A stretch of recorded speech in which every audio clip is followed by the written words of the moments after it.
The ancient manor loomed, a jagged silhouette against the bruised twilight sky. Blackwood Manor, even the name tasted of history, of secrets locked behind crumbling stone. My Land Rover, a dependable workhorse, crunched over the gravel drive, scattering centuries of fallen leaves. The air was thick with the scent of damp earth and decay, a prelude to the task awaiting me. My name is Seth, and I deal in the stories that dead leave behind. Not the grand narratives etched in history books, but the silent, often brutal truths whispered by bone and sinew. My specialty, forensic anthropology, is less about the who and more about the how and when, the mechanics of demise, a hidden chronology of trauma. I've spent decades sifting through the wreckage of human lives, finding patterns in chaos, deciphering the final, desperate messages of the departed. Most people see only the end. I see the intricate tapestry of events that led to it. A regional investigator, a pragmatic woman named Miller, met me at the main entrance, his breath pluming in the chill air. "Thanks for coming, Seth. Appreciate you making the drive on such short notice." Her tone was clipped, professional, but I detected the faint tremor of exhaustion around her eyes. "Doctor," then celebrated historian, tragic accident, steep staircase, old man, lost his footing. "So the preliminary assessment stands?" I asked, my gaze already sweeping past her, taking in the grand, decaying facade. Alistair Finch, a titan in historical studies, would inhabit. His death, a fall,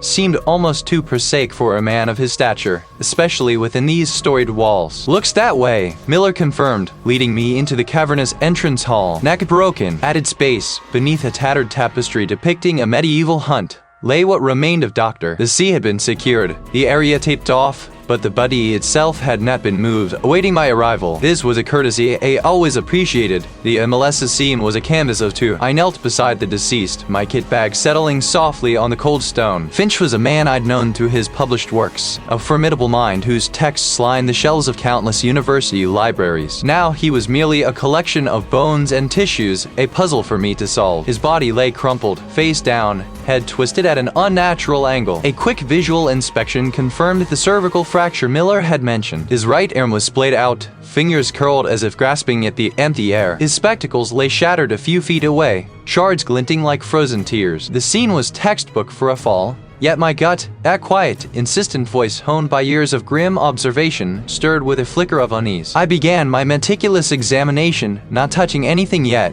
just observing. The flagstones beneath him were ancient, uneven, worn smooth by centuries of footsteps. A perfect stage for an accidental misstep. But something felt too perfect. The way his body was positioned, almost deliberately placed. His left leg was bent at an odd angle, but the fabric of his trousers showed no corresponding scuff or tear consistent with a violent impact or drag. It was too pristine. My eyes traced the line of his fall, or what was presumed to be his fall. The distance from the top landing to where he lay was considerable. A fall from that height would typically result in more widespread trauma, more chaotic disarray. Yet, aside from the neck injury, the visible damage seemed localized, almost singular. I activated the small, powerful light on my headlamp, its beam cutting through the gloom. I scanned the immediate area millimeter by painstaking millimeter. A faint, almost invisible scuff mark graced the baseboard of the wall, a few feet behind where Finch's head lay. And then, there was the hand. His right hand splayed. Underneath the palm, almost completely obscured, I saw it. A sliver of paper. Tiny, no larger than a fingernail clipping, but distinct. It wasn't the thick, cream-colored stationery I'd seen in Finch's study, nor the coarse newsprint of a local periodical. This fragment was a precise, almost metallic white, unnaturally smooth to the eye. A very specific context. I retrieved a pair of fine-tipped forceps from my kit, carefully plucking the fragment from beneath his stiffened fingers. I held it up to the light. The watermark was undeniable. It was a security feature, often found on documents requiring extreme discretion. Financial instruments, legal records, specifically the kind of bespoke, high-grade paper often used by firms dealing in offshore accounts and complex asset management. I'd encountered fragments like this before, in the remnants of documents that had been subjected to the most aggressive industrial shredders, usually found in the secure disposal bins of places like an offshore law office with shred bins and locked safes. This small detail, this anachronistic scrap of paper, didn't belong here, not with the dust and the decaying grandeur of Blackwood Manor. It was too clean, too modern, too deliberate. It screamed of a world far removed from ancient history and scholarly pursuits, a world of intricate financial maneuvers and hidden transactions. My gaze returned to Finch's face, now partially visible in the harsh light, just a vacant, almost resigned stare. Miller, observing my silent, intense focus, focus cleared him throat. "And hey, Seth?" I carefully placed the paper fragment into an evidence bag,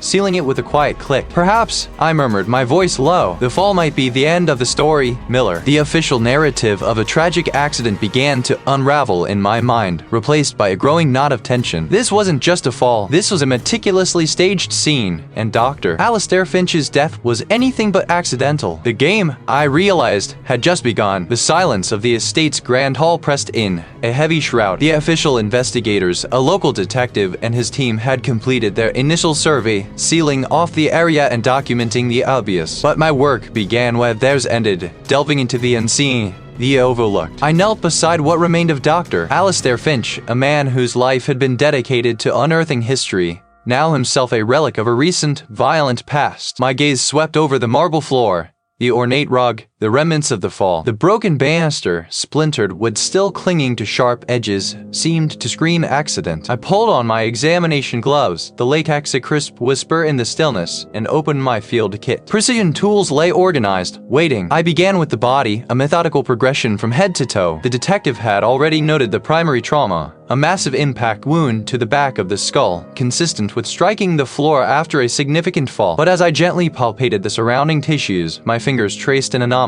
The cervical vertebrae, while compressed, didn't exhibit the catastrophic shearing I'd expect from such a direct, high-energy impact. My field magnifier came out, its LED light illuminating the skin. Not from the fall, I concluded. Too localized, too deliberate. Moving to the limbs, I paid close attention to the arms and hands. The left wrist bore a faint, linear contusion, partially obscured by the sleeve of his tweed jacket. It wasn't a defensive wound in the traditional sense, more like a grip. I carefully eased off the jacket, laying it flat on a sterile sheet. The fabric, once a vibrant weave, was now stiff with dried blood and dust. Underneath, his shirt sleeve was slightly rumpled, but the skin beneath the contusion was unbroken. It suggested restraint, not a struggle. Then came the deeper dive, the internal landscape of bone. With the assistance of the scene technician, who carefully positioned a portable X-ray unit, I examined the skeletal structure. The images flickered onto the screen, monochrome ghosts of bone. The impact to the skull was undeniable, a brutal, crushing force. But my eyes gravitated to the distal radius of his left arm. There, barely visible, were a series of minute, almost hairline fractures. Not the comminuted breaks of a direct impact, but something else entirely. These were spiral fractures, tiny twists within the bone, suggesting a rotational force, a wrenching motion applied before the fall. It solidified my suspicion. A man falling headfirst down a staircase doesn't sustain these kinds of fractures. This was a struggle, a deliberate act of violence. My focus shifted to the trace evidence. I used a fine bristled brush to sweep over his clothing, collecting microscopic particles onto sticky lifts. The tweed jacket, despite its grimy appearance, held secrets. A faint, almost iridescent shimmer caught my eye, particularly along the left shoulder and collar. It wasn't dust from the manor's ancient plaster or the ubiquitous grime of an old house. Under the powerful magnification of my portable stereo microscope, the particles resolved into crystalline structures, multifaceted and gleaming. They were too uniform, too distinct. I collected several samples, sealing them into sterile vials. This was no ordinary mineral dust. It was foreign, alien to the limestone and granite that comprised the estate's foundation and surrounding landscape. This was a unique mineral, one I couldn't immediately place, certainly not native to this remote English countryside. Microscopic bone fractures inconsistent with a simple fall trajectory. A unique mineral dust not native to the manor. Dr. Finch hadn't simply stumbled. He had been attacked, subdued, and then thrown. The official narrative was a flimsy curtain, and I was seeing the monstrous shape behind it. My gaze returned to the jacket, specifically the inner lining. My fingers probed the heavy fabric, searching. And then, a slight resistance. Tucked into a cleverly sewn pocket,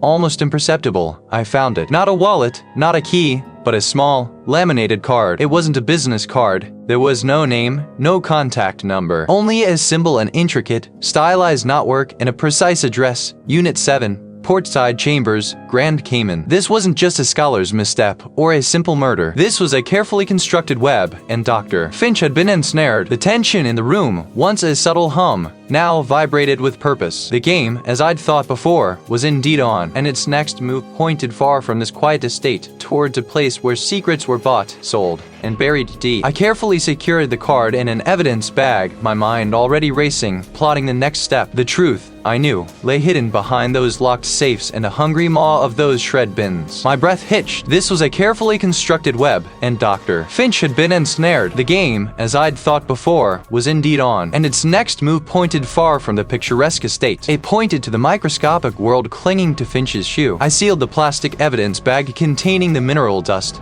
the anomalous substance I'd scraped from the victim's footwear. No time for official channels that might slow me down or, worse, compromise the investigation before it truly began. I knew a specialist, a former colleague from my university days, now running a private lab out of an industrial park on the city's outskirts. He owed me a favor and I was about to collect. Finch, a creature of meticulous habit, wouldn't have randomly stepped in such a substance. It was either brought to him he had been somewhere specific, somewhere he wasn't supposed to be. Seth, you're a sight for sore eyes. The lab technician greeted me, his face etched with fatigue under the fluorescent hum of his sterile workspace. Though usually, you bring me bones, not dust. Consider it a change of pace, I replied, handing over the bag. I need a full compositional analysis. I need it yesterday. Anything unusual? Anything specific? Tell me. He nodded, already donning gloves and placing the sample under a high-powered microscope. I watched him work, his movements precise, almost surgical. He ran tests, cross-referencing against geological databases, his brow furrowed in concentration. The minutes stretched, heavy with expectation. Well, this is interesting, he finally murmured, pulling back from the eyepiece. It's a silicate, primarily quartz and feldspar, but with significant traces of a rare earth mineral, monazite. And the crystalline structure, it's peculiar. Very specific isotopic signature. He tapped a few keys on his computer. I'm getting hits. This isn't common. It points to a very localized geological formation. Remote. Untouched? Mostly. There's a cluster of old mining claims, long abandoned in the northern highlands. But one area, specifically, has this exact signature. It's a known, though largely unexplored, deposit. My mind raced. A remote, largely unexplored deposit. Finch had been obsessed with uncovering hidden histories. I pulled out my tablet, scrolling through Finch's digital notes I'd surreptitiously copied. His research often drifted into historical cartography, overlaying old maps with modern satellite imagery. Finch wasn't just researching this area, he was actively investigating it, and the digital breadcrumbs pointed to something more than just academic curiosity. It hinted at recent, secretive visits. Thank you, I told the technician, already halfway out the door. You've given me exactly what I needed. The drive to the Northern Highlands was long,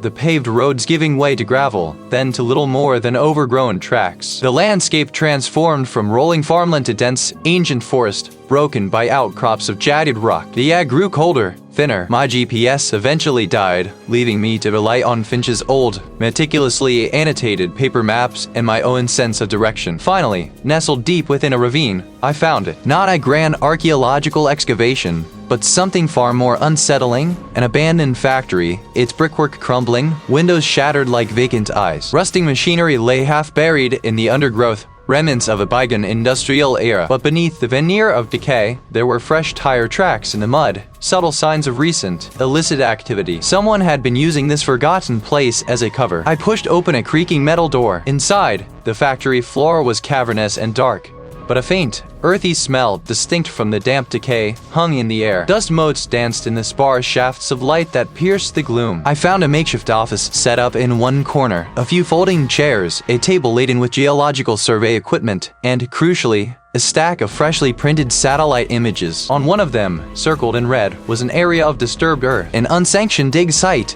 hidden beneath the canopy, just a few hundred yards from the factory's perimeter. This was Finch's site Gamma. I spent an hour documenting everything, taking photos, collecting samples of the disturbed soil. It was clear Finch had been here, or at least, had been directing operations. But where was the team? Why was it abandoned? The only thing I could conclude was that the operation had been hastily shut down. Back in the relative civilization of the nearest town, a small, forgotten place clinging to the edge of the wilderness, I located the estranged research assistant. Finch's digital calendar had a recurring entry, review W/RA, followed by a local address. The assistant lived in a rented room above a dusty general store, a stark contrast to Finch's stately home. The assistant, a young woman with nervous eyes and perpetually fidgeting hands, opened the door reluctantly. Her name was never used, only her role. She recognized me instantly, her face draining of color. Finch was working on, I stated, my tone firm but not aggressive, especially regarding Psych Gamma. She wrung her hands. I don't know much. He became very secretive, distant, especially in the last few months. He was at Psych Gamma recently, I pressed, showing her a printout of the satellite image, and he was investigating a very specific mineral deposit. Her eyes darted around the cramped room, as if looking for an escape. He called it the lost artifact. He said it wasn't just old, it was wrong. Anachronistic, not academics. Dangerous people. He wouldn't tell me who, but he'd come back agitated. He said they were protecting something or someone connected to the artifact. Who are they? I asked, pushing. She shook her head, tears welling. I don't know. He was scared, Seth. Truly terrified. He said they'd stop at nothing to keep their secrets buried. He thought he was close to uncovering something huge. Something that would expose them. My gut tightened. The lost artifact and these enigmatic figures. This was the heart of it. The game was indeed on, and the stakes had just been raised far beyond a simple academic dispute. It was a nexus, I was sure, connecting Finch's death to something far larger than a simple fall. The opaqueness of such an institution was a perfect cover for moving illicit goods, for laundering a dark legacy. But first, I needed more. I needed proof that Finch hadn't just stumbled. My boots crunched on the gravel path leading to the dig site. The estate grounds, usually pristine, now bore the scars of recent activity. A hastily erected tent, discarded water bottles, and the telltale churn of excavated earth. This wasn't the meticulous work of an academic team. The air, usually heavy with the scent of damp soil and ancient stone, carried a faint, acrid tang,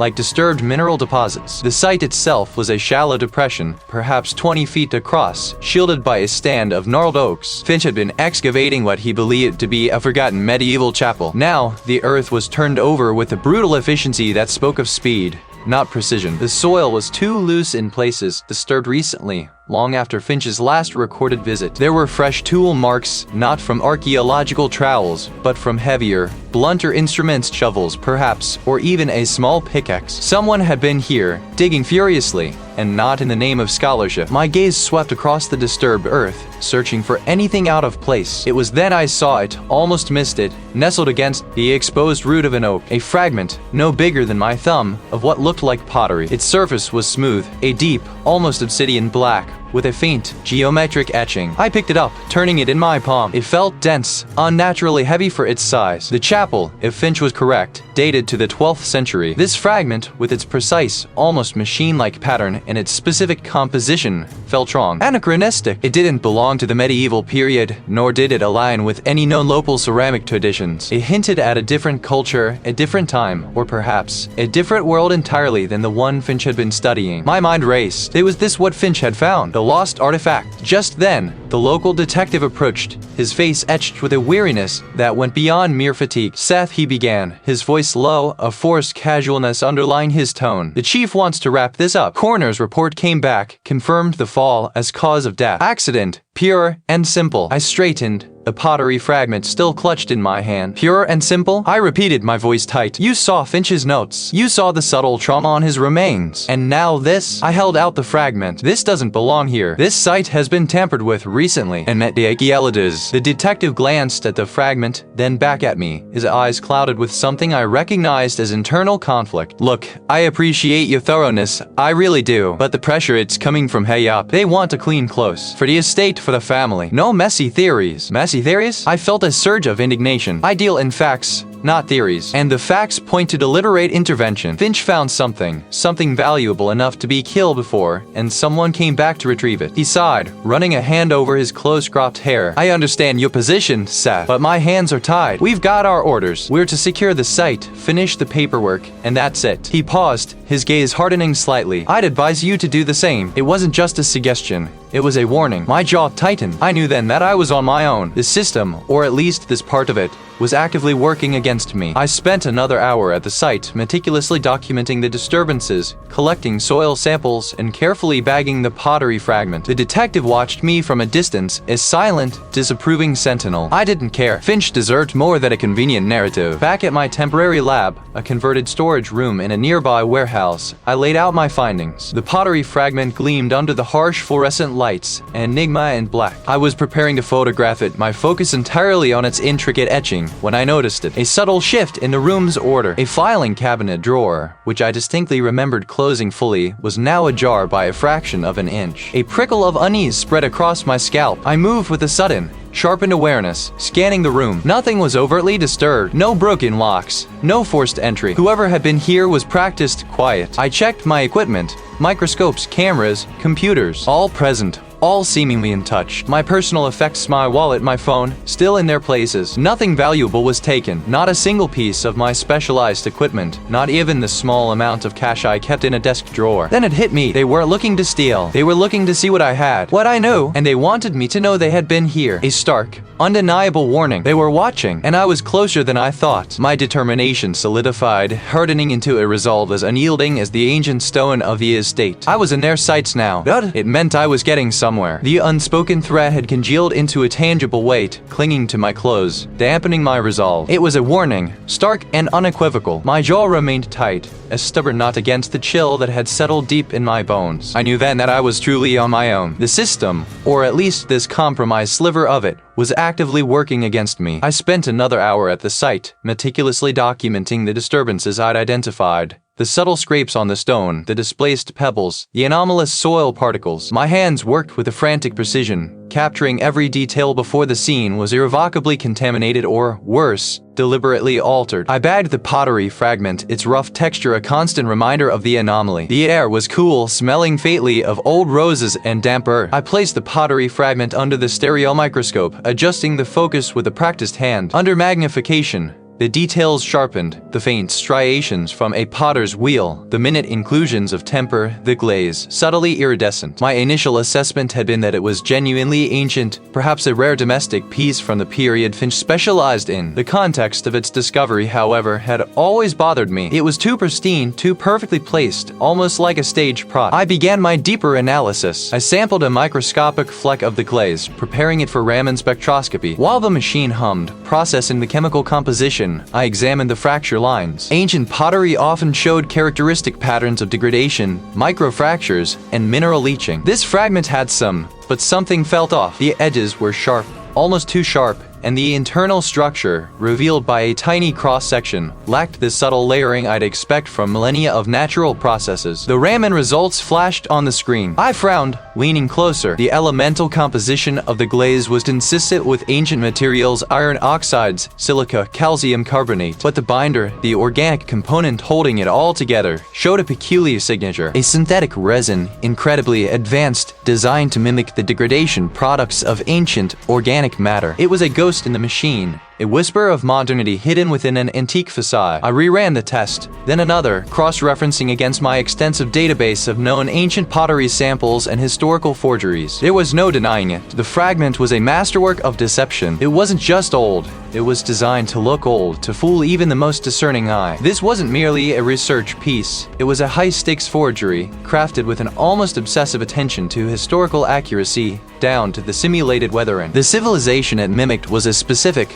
lesser-known Aegean culture, one whose artifacts were exceedingly rare and thus incredibly valuable. The implications hit me like a physical blow. Finch hadn't just been researching ancient artifacts. He'd been investigating a sophisticated forgery ring. His death wasn't a tragic accident, nor simply about a stolen relic. It was about exposing a monumental fraud, an operation that could destabilize the entire antiquities market. The pieces clicked into place, rearranging the entire narrative of his death. The anachronistic details, the staged fall. They weren't just clues to murder, but breadcrumbs pointing to a hidden world of illicit trade and calculated deception. My mind raced, connecting new dots. If Finch was exposing forgeries, he would have kept meticulous records, perhaps even evidence of the operation. I needed to get back into his study, the one room I hadn't been able to thoroughly examine before the official obstruction. It was late. The estate staff long gone. The security was minimal, relying more on reputation than actual deterrence. I knew the service entrance would be unlocked. The lock on the door, previously tampered with by the initial investigators, was now secured with a simple turn. I used a slim shim, working quickly, the click echoing too loudly in the stillness. Inside, the air was stale, smelling of old paper and dust. The room had been thoroughly searched by others, every drawer pulled, every book spine examined, but they had been looking for a missing artifact, not evidence of a forgery ring. Not there. I moved to a large, ornate globe, its brass stand tarnished with age. I spun it idly, my mind still churning, when my hand brushed against a small, almost invisible catch beneath the equator line. A faint click, and a section of the globe's base swung inward, revealing a shallow compartment. My breath hitched again. I picked up the parchment first. It was old, brittle, and covered in what appeared to be a stylized map. That coat. My fingers brushed the cold metal of the drive. Finch hadn't just been investigating. He'd been gathering the proof. The discovery deepened the mystery even as it clarified the motive. This wasn't just about a forgery ring. It was something far more intricate, hinted at by the coded map. This was the legacy they were protecting, a legacy of deception perhaps stretching back centuries. The drive was encrypted and the map was coded. I couldn't decrypt either here, nor could I risk keeping them on the estate. I needed a secure location, and I needed answers about who Finch was dealing with, who had the resources to create such elaborate forgeries and back a global operation. My mind flashed to a fleeting reference in one of Finch's appointment books I'd glimpsed during the initial search, an entry scribbled in haste. OLO. 2 p.m. Thursday. The abbreviation had meant nothing then, but now combined with the new context, it rang a bell. The place exuded an aura of impenetrable discretion, its polished surfaces reflecting my own grim determination. This was where the paper trails of illicit wealth and carefully constructed deception converged. Its polished marble floors reflected the stark fluorescent panels above, creating a dizzying, repetitive geometry that did little to calm my nerves. I had spent the pre-dawn hours meticulously crafting a persona, a distant, almost forgotten relative of the deceased historian, with a legitimate, if somewhat obscure, claim to a minor portion of his estate. A young, impeccably dressed receptionist, whose smile was as practiced and sterile as the environment, greeted me. "May I help you?" Her voice was smooth, devoid of inflection. "Seth," I stated, extending a hand he barely acknowledged. "I have an appointment to review certain estate documents belonging to the deceased historian. My understanding is that some preparatory papers were to be made available for my perusal." I kept my tone firm, professional, mirroring the office's own detached efficiency. She consulted a sleek tablet, her expression unchanging. "Yes, Mr. Thompson is expecting you in conference room 3. Please follow me." The walk felt interminable. Past glass-walled cubicles where figures hunched over screens, their faces illuminated by the cold glow. I noted the discreetly placed shred bins, their slots narrow and unforgiving, and the heavy, reinforced doors of what I presumed were the locked safes, hinting at the true value of the secrets held within these walls. Each detail reinforced the impression that this was a fortress of information designed to protect and, if necessary, obliterate. Conference room 3 was a minimalist box dominated by a large, empty table and a single, unadorned terminal. This was Thompson, the estate's legal administrator. "Mr. Seth," he said, his voice a low rumble. "A pleasure. The historian's will is rather complex. We've prepared a summary of the non-privileged assets for your review. You'll find it on the terminal." He gestured with a dismissive flick of his wrist. "You have 30 minutes. I'll be just outside." As Thompson exited, the door clicking shut with an almost imperceptible thud, I felt the clock begin to tick. Not just on my 30 minutes, but on the entire, fragile construct of my cover. My fingers flew over the keyboard, not to review the bland estate summary, but to initiate the sequence I'd rehearsed countless times. Beneath the table, my small, modified USB drive, disguised as a common data stick, slipped into a hidden port I'd identified from schematics I'd managed to acquire. It wasn't about breaching their network. It was about a targeted extraction, a forensic siphon. The terminal displayed a PDF of mundane financial figures. My eyes scanned for patterns, for anomalies. I wasn't looking for the obvious. I was looking for the digital dust, the faint echoes of what had been hidden. My focus narrowed, my mind a whirlwind of algorithms and forensic protocols. I knew the historian used a specific, obscure encryption method for his most sensitive data, a system he'd once boasted about to a colleague. My custom script was designed to detect that signature, to pull any files matching its parameters from the terminal's temporary cache and any connected drives. Seconds stretched into minutes. The internal fan of the terminal whirred softly, a counterpoint to the frantic beating of my own heart. The risk was immense. Discovery here would mean not just failure, but likely legal repercussions that would cripple my investigation. But the stakes were too high to retreat. The historian's death, the anachronistic details, the coded map, they all pointed to something vast, something ancient and dangerous. Then, a faint notification, almost imperceptible on my hidden drive's minuscule screen. Transfer complete. 3 files extracted. I pulled the drive, quickly disconnected the miniature cable, and tucked it away. I spent the remaining minutes scrolling through the bland estate documents, making a show of taking notes, my mind already elsewhere. Back in my rented vehicle, Parked several blocks away, I connected the drive to my forensic laptop. My hands, usually steady, trembled slightly as I initiated the decryption sequence. The files were heavily layered, a digital labyrinth designed to deter all but the most persistent. I ran my custom algorithms, sifting through obfuscated headers and dummy data. The hours blurred into a focused trance, the hum of the laptop the only sound in the confined space. They detailed vast sums, moving between shell corporations and obscure trusts, all culminating in purchases of seemingly insignificant land parcels in remote, historically rich regions. These weren't just maps of geography, but of lineage, of connections. And then, the third file, it detailed the Keepers, a clandestine network of individuals dedicated to preserving this legacy, manipulating historical narratives, and controlling the flow of genuine, priceless artifacts. The text described how history itself was a malleable commodity, shaped by those with the means and the motive. The historian's notes within the file spoke of correcting popular misconceptions, reclaiming forgotten truths, and safeguarding what they deemed the true heritage of humanity. This wasn't about simple forgery or illicit trade. This was about a vast, intricate conspiracy to rewrite the past, to control the present through a carefully curated version of history. And now, I was standing directly in their path. Finch had died,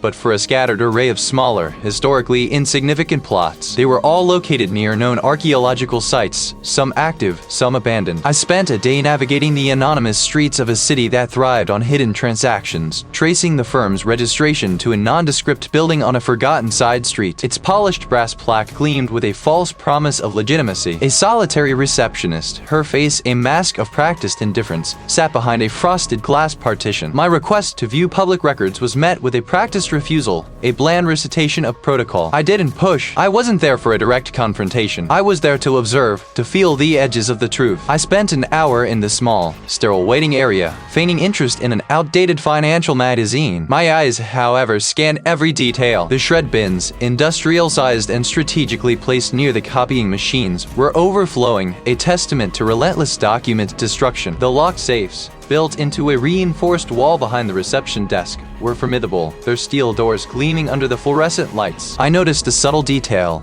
a small, almost invisible scuff mark on the floor, leading from one of the safes to a discreet side door I hadn't initially registered. It suggested frequent, heavy traffic, not just occasional access. While the receptionist was momentarily distracted by a phone call, I caught a glimpse of a faded, framed photograph on her desk. It was an old group shot from a university event, a formal dinner perhaps. Dr. Finch was unmistakable, younger, but his characteristic sharp gaze already present. Standing beside him was an older man, his face familiar from academic journals I'd read. Elias Thorne, a retired curator, a prominent figure in the field before his abrupt disappearance from public life years ago. A mentor to Dr. Finch, if my memory served. Thorne had been a vocal critic of opaque institutional practices. His sudden retirement had always been shrouded in whispers. That photograph was the thread I needed. I left the office, the metallic clang of the front door echoing in the quiet street, a small victory in a landscape of obstruction. It took another day of relentless digging. Old university directories, obscure alumni newsletters, a brief mention in a forgotten local newspaper article.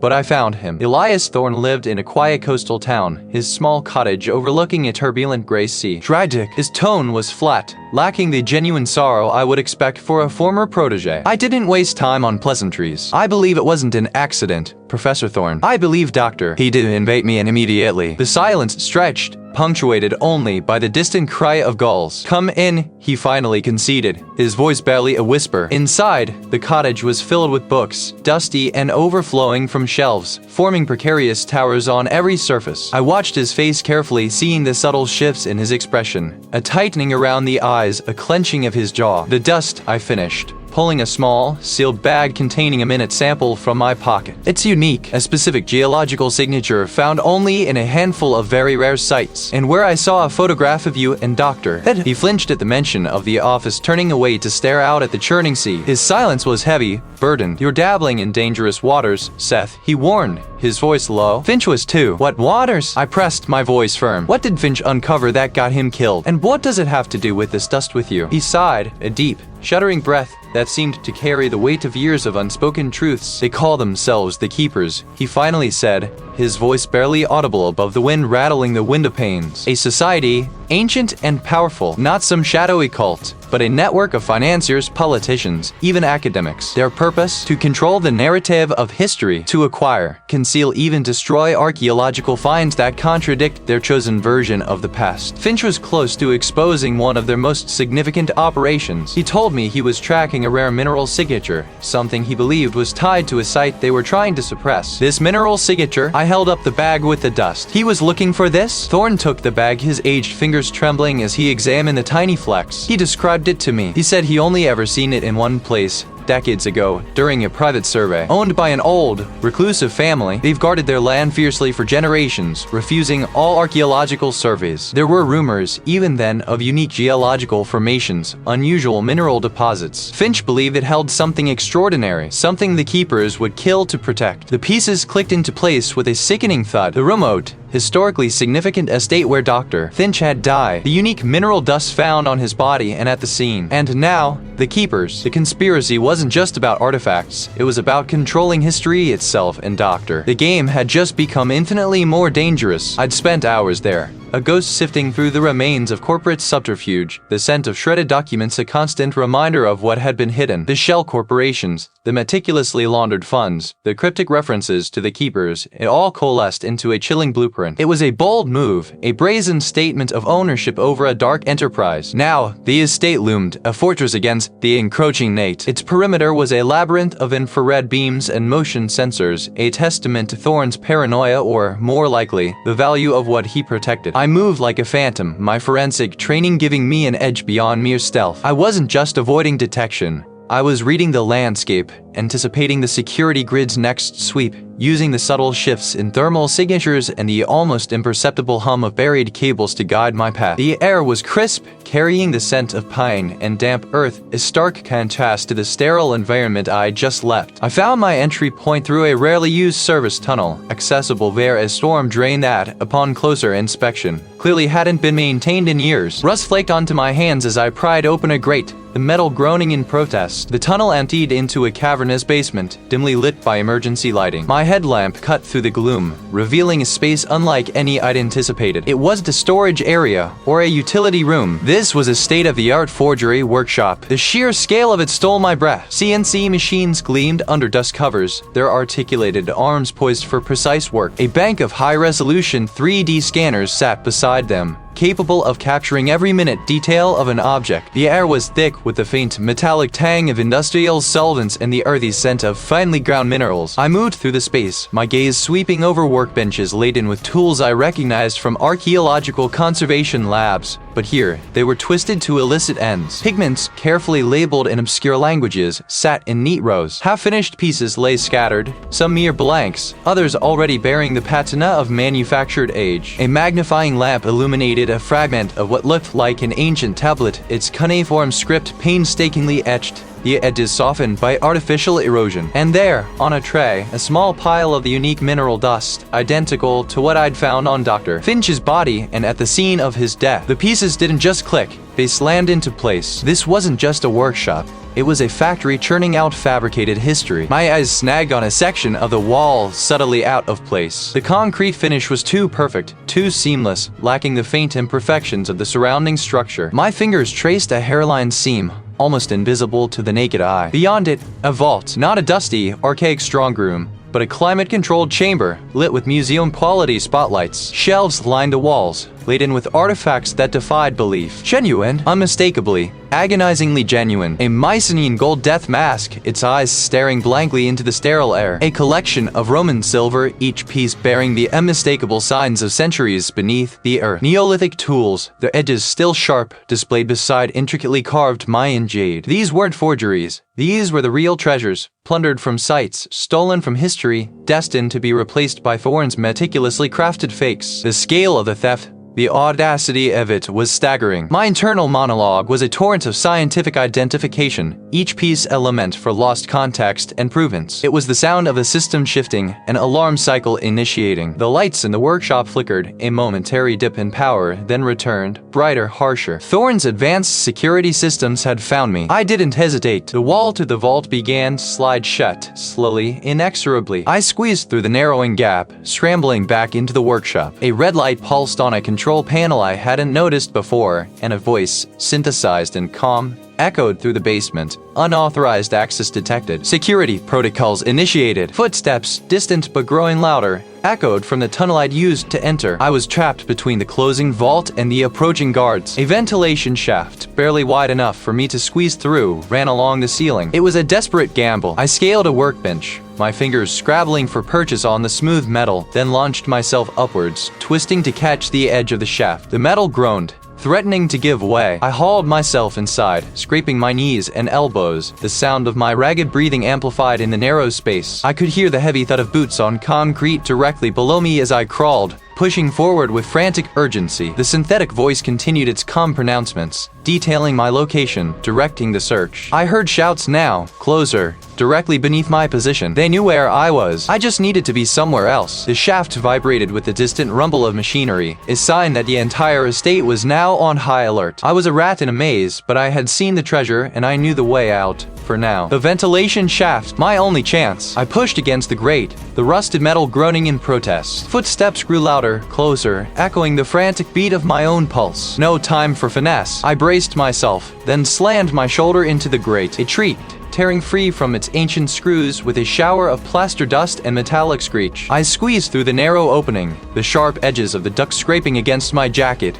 the stale air thick with a scent of forgotten construction. My limbs ached, protesting the contorted angle, but the urgency of the approaching guards fueled a primal drive. I shuffled forward on my elbows and knees, the darkness absolute, the only sound my ragged breathing and the distant thud of heavy boots. The shaft opened into a larger, vertical chute. I didn't hesitate, dropping into the void, landing hard on a pile of discarded crates in a dimly lit service corridor. The impact jarred my teeth, a sharp pain shooting up my spine, but I was out. The corridor led to a service entrance, rarely used, overgrown with weeds. I didn't look back. I needed a place to work, a secure space where I could piece together the fragments of truth without the shadow of Thorn's influence. One name surfaced, a ghost from my past, a favor owed that I was now calling in. Hours later, after a circuitous journey designed to shake any tale, I found myself in a nondescript building on the outskirts of the city. The irony wasn't lost on me. A place designed for the meticulous concealment of financial secrets now served as my base for uncovering a far more sinister truth. The space was sterile, impersonal, filled with the scent of stale paper and cheap disinfectant. I powered up the laptop I carried, a secure, encrypted device, and began the arduous process of uploading and categorizing the hundreds of photographs and notes I'd taken. My fingers flew across the keyboard, each click a deliberate step towards exposing Thorn. I started with the macroscopic, the overall layout of the workshop, the placement of the artifacts, the unsettling altar. Then I zoomed in, focusing on the minutiae, the distinctive patina on the bronze dagger, the unique mineral inclusions in the obsidian blades, the peculiar wear patterns on the ceremonial robes. I cross-referenced these images with the trace evidence I'd collected from Finch's remains. The almost invisible specks of ancient dust embedded in his clothing fibers, the faint, metallic residue on his skin, the microscopic fractures in his bones. The bone trauma was key. The fall, as described by the investigating officer, was a convenient narrative, but my analysis told a different story. The angle of impact, the specific type of fracture pattern on Finch's occipital bone, it wasn't consistent with a simple accidental tumble. It spoke of a precise, forceful blow delivered with intent before the body was positioned to simulate a fall. The photographs from Thorn's workshop showed tools, heavy ceremonial implements whose dimensions and material composition perfectly matched the impact signature. I overlaid images matching the unique crystallographic signature of the soil particles found on Finch's trousers to the specific geological samples I'd secretly taken from the base of the altar in Thorn's hidden vault. It wasn't just ancient dirt.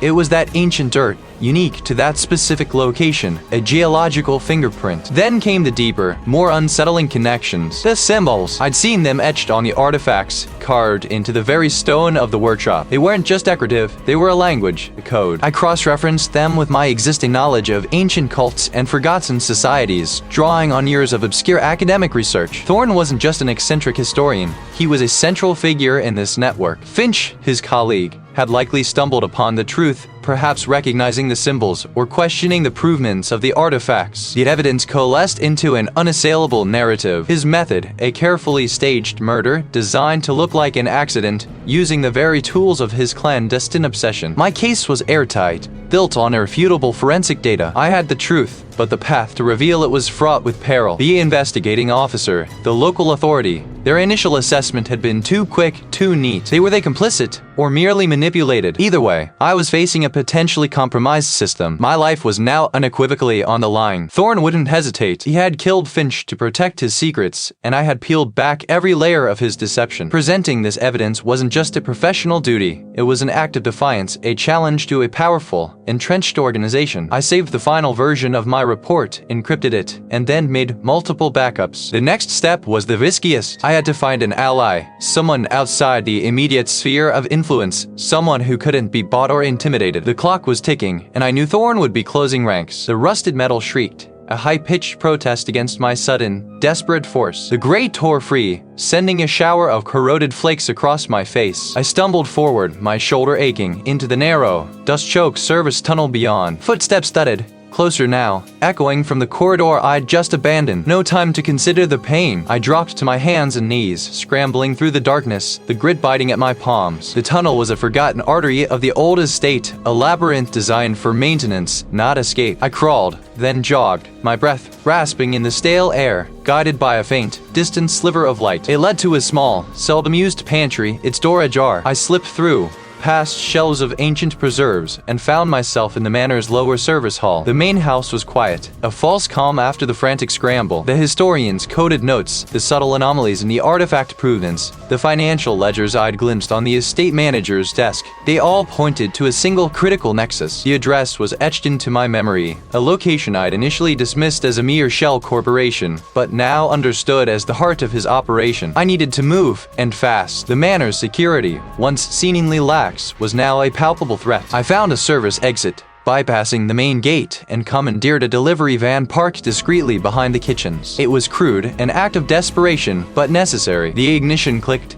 the engine coughed to life, and I sped away, leaving the silent, imposing silhouette of the mare behind. The drive was a blur of adrenaline and calculations. It was late, past midnight, the streets largely deserted. The building itself was a glass and steel monolith, unremarkable save for its strategic anonymity. I parked several blocks away, melting into the shadows, and approached on foot. The main entrance was locked, as expected, but the historians' research had yielded more than just theories. It had provided blueprints, schematics of the estate, and crucially, a security system override code for a secondary access panel on the building's rear facade. A relic from a past renovation, still active. My fingers, surprisingly steady, danced across the keypad. A soft click echoed in the quiet alley. The heavy steel doors swung inward. Inside, the silence was profound, broken only by the hum of fluorescent lights from a distant floor. I moved with purpose, following the floor plan I'd memorized. The law office suite was on the 3rd floor. I bypassed the main reception, heading directly for the records room. There it was, a wall of industrial-grade shred bins,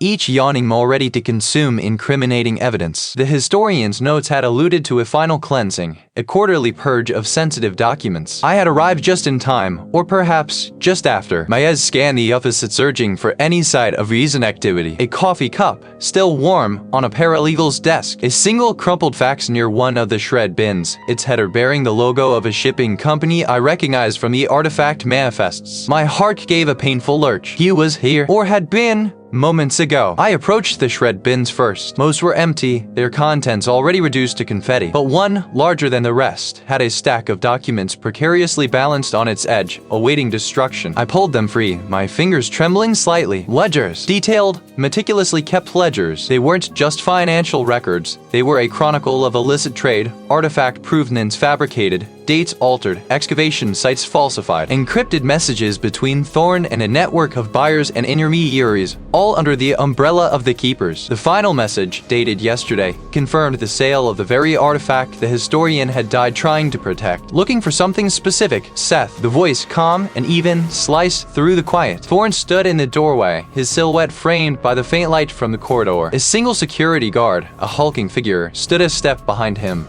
a hand resting on a holstered weapon. "I found it," I said, my voice steady despite the tremor in my hands. I held up the ledgers. "The history you tried to bury. The historian's death wasn't an accident. He was close to exposing this. To exposing you." Thorn took a slow step into the room, his eyes fixed on the documents. "A regrettable misunderstanding, Seth." Dr. Finch was zealous. He misinterpreted a delicate archaeological exchange. Delicate? I scoffed. "You trafficked in stolen heritage, fabricated entire narratives to line your pockets, and killed a man for uncovering the truth. These aren't delicate exchanges, Thorn. They're crimes." My mind, usually focused on bone and dust, now raced through angles, distances, potential escape routes. The shred bins were behind me. The safes were locked. My only way out was past Thorn and his enforcer. This wasn't a laboratory, it was a trap, and I was caught in its jaws. I backed away, toward the wall of shred bins. "You won't get away with this. I've already shared my findings. Not all of them. No, but enough. Enough to raise questions. Enough to send others looking. A bluff, mostly,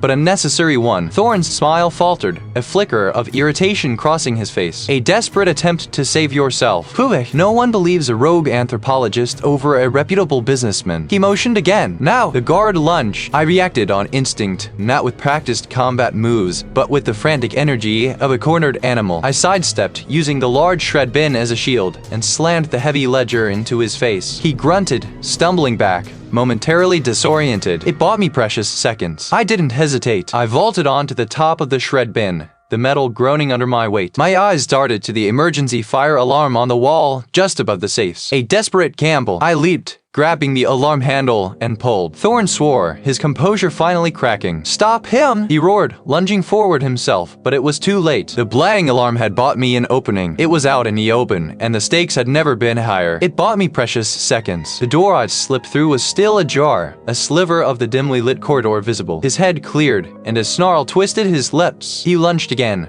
this time with more purpose, a thick hand reaching for my throat. Just as his fingers brushed my collar, a cacophony erupted from the hallway. Shouts, the thud of heavy boots, and then, a familiar voice cutting through the din. "Frias! Police!" The guard hesitated, his eyes wide with a mix of surprise and fury. That split second was all the authorities needed. The detective, his face grim but relieved, took in the scene. Me, slightly disheveled but upright, holding a ledger like a shield, and the guard, frozen in attack posture. "Seth, are you all right?" the detective asked, his gaze sweeping over me for injuries. I nodded, my breath still catching in my chest. "I am now." He tried to stop me from getting to this. I gestured with the ledger, then pointed to a large, industrial-grade shred bin overflowing with shredded paper. "And no safes." The officers moved with practiced efficiency, subduing the guard and cuffing him. Another team fanned out, securing the perimeter of the office. The air, thick with the smell of stale coffee and fear, began to clear as more uniformed personnel arrived. I watched, my heart still thrumming against my ribs, as the detective began to issue orders, his voice calm and authoritative. "Forensics, sweep this entire office. Every file, every computer, every shred bin. I want everything documented,"